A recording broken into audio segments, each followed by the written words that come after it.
Bismillahirrahmanirrahim. Assalamualaikum warahmatullahi wabarakatuh. Saya Muhammad Taufik yang sedang kuliah di STAI Diniyah Pekanbaru, bahwa hari ini kita sedang mancing untuk menghilangkan pikiran, untuk lantaran banyak pekerjaan kuliah gitu kan. Silahkan like dan subscribe dan komentar di bawah ini. Terima kasih.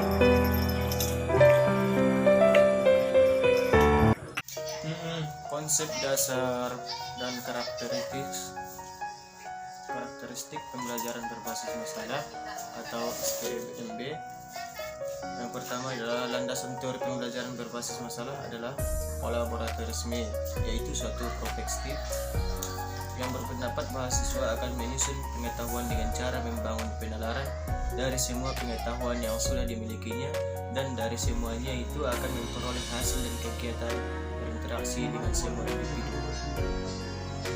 Pembelajaran berbasis masalah memiliki gagasan bahwa tujuan pembelajaran dapat dicapai jika kegiatan pendidikan dipusatkan pada tugas-tugas atau permasalahan yang ada di otak, yang ada di otentik, relevan, dan dipresentasikan dalam suatu konteks. Tujuannya agar siswa memiliki pengalaman sebagaimana nantinya mereka menghadapi kehidupan profesional. Pengalaman tersebut sangat penting sebagaimana dinyatakan dalam model pembelajaran 1976 yang menekankan bahwa pembelajaran akan efektif bila dimulai dengan pengalaman yang konkret. Aspek terpenting dalam pembelajaran berbasis masalah adalah bahwa pembelajaran dimulai dengan permasalahan. Permasalahan tersebut kita menentukan arah pembelajaran dalam kelompok dengan membuat permasalahan sebagai tujuan pembelajaran. Peserta didik didorong untuk mencari informasi yang diperlukan untuk menyelesaikan permasalahan. Salah satu keuntungan dan pembelajaran berbasis masalah adalah para siswa didorong untuk mengeksplorasikan pengetahuan yang dimilikinya, kemudian mengembangkan keterampilan pembelajaran yang independen untuk mengisi kekosongan yang ada. Seperti yang pertama, strategi pembelajaran berbasis masalah merupakan rangkaian aktivitas pembelajaran.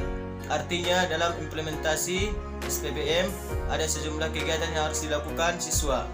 Siswa tidak hanya sekedar mendengarkan, mencatat, kemudian menghafal yang diberikan, akan tetapi melalui SPBM ini siswa dianjurkan untuk aktif dalam berpikir, berkomunikasi, dan mencari dan mengolah data dan dapat menyimpulkannya. Aktivitas yang kedua, aktivitas pembelajaran diarahkan untuk menyelesaikan masalah. Salah SPBM menempatkan masalah sebagai kata kunci dan proses pembelajaran. Artinya, tanpa adanya masalah maka tidak mungkin adanya proses pembelajaran itu. Yang ketiga, pemecahan masalah dilakukan untuk menggunakan pendekatan berpikir secara ilmiah, berpikir dengan menggunakan metode ilmiah adalah proses berpikir deduktif dan induktif. Proses berpikir ini dilakukan secara sistematis dan empiris. Berpikir ilmiah dilakukan melalui tahapan-tahapan tertentu, sedangkan empiris ialah proses penyelesaian masalah didasarkan pada data dan fakta yang jelas. Strategi pembelajaran dalam pemecahan masalah dapat diterapkan. Yang pertama, manakala guru menginginkan agar siswa tidak hanya sekedar dapat mengingat materi pelajaran, akan tetapi menguasai dan memahami secara penuh. Yang kedua, apabila guru bermaksud untuk mengembangkan keterampilan berpikir rasional siswa, yaitu kemampuan menganalisis situasi, menerapkan pengetahuan yang mereka miliki dalam situasi baru, mengenal adanya perbedaan antara fakta dan pendapat, serta mengembangkan kemampuan dan membuat secara objektif.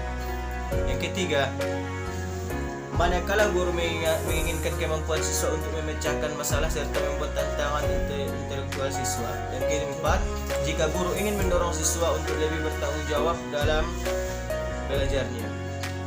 Yang kelima, jika gurunya ingin agar siswanya memahami hubungan antara apa yang dipelajari dengan kenyataan di dalam kehidupannya atau hubungan teori dengan kenyataan.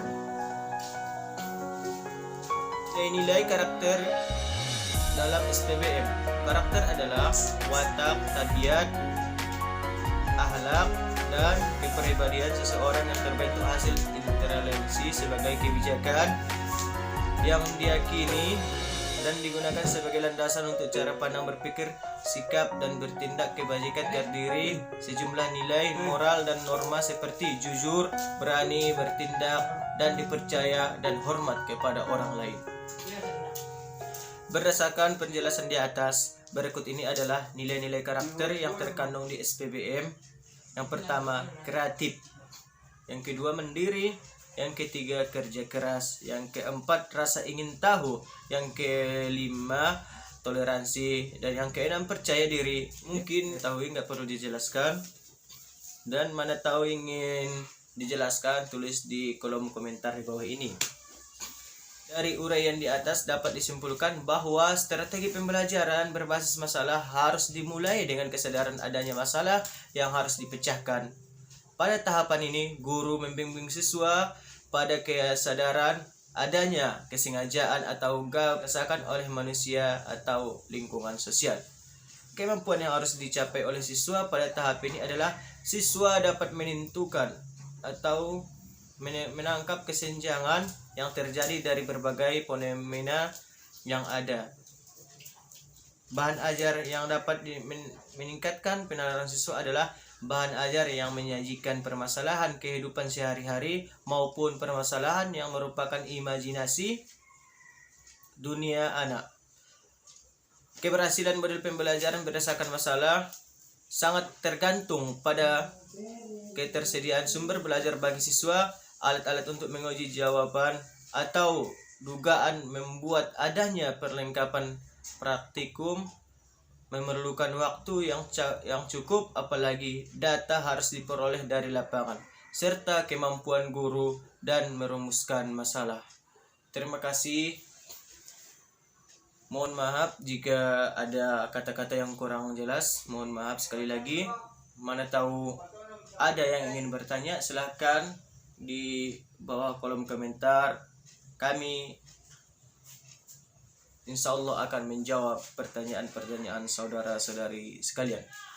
Terima kasih. Assalamualaikum warahmatullahi wabarakatuh.